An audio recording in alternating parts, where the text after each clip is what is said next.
আদালত থেকে বেরোনোর সময় বিস্ফোরক বয়ান দিলেন পার্থ চট্টোপাধ্যায়। কুণাল ঘোষকে আগেই দল থেকে তাড়িয়ে দেওয়া উচিত ছিল। সে যা ক্ষতি করেছে বিরোধী দল এত ক্ষতি করেনি। আমি থাকলে আগেই দলকে বোঝাতাম। এবার এই বিতর্কে সরাসরি মুখ খুললেন তৃণমূল কংগ্রেসের প্রাক্তন শিক্ষামন্ত্রী পার্থ চট্টোপাধ্যায়। তিনিও সুযোগ বুঝে কুণাল ঘোষকে আক্রমণ করলেন।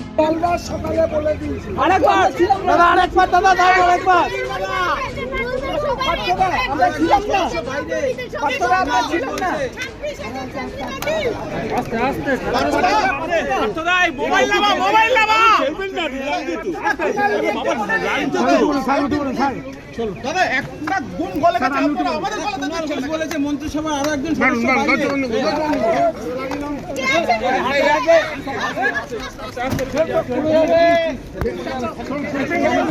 কুণাল ঘোষ কি বলবেন? কুণাল ঘোষ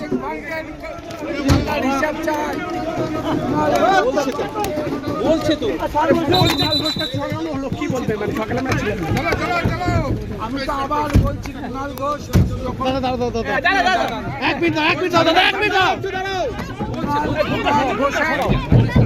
কুণাল ঘোষকে অনেক আগে দল থেকে সে যা ক্ষতি করছে বিরোধী দল এত ক্ষতি করছে। আপনি দলকে জানিয়েছিলেন? জেলে এসে জানলাম যে কত হিনিয়াস এক রাজনীতি করেছে। তার মধ্যেই অবশ্য কুণাল ঘোষ বড় বয়ান দিয়েছেন। তিনি বলেছেন, আমি দল ছাড়ব না। দল যদি আমাকে সাসপেন্ড করে তারপরে দেখা যাবে। আমি আগেই দল ছাড়ব না। আমি দলের জন্য রাস্তায় কাজ করব বলে জানিয়েছেন কুণাল ঘোষ। ব্যুরো রিপোর্ট, উত্তরের প্রহরী।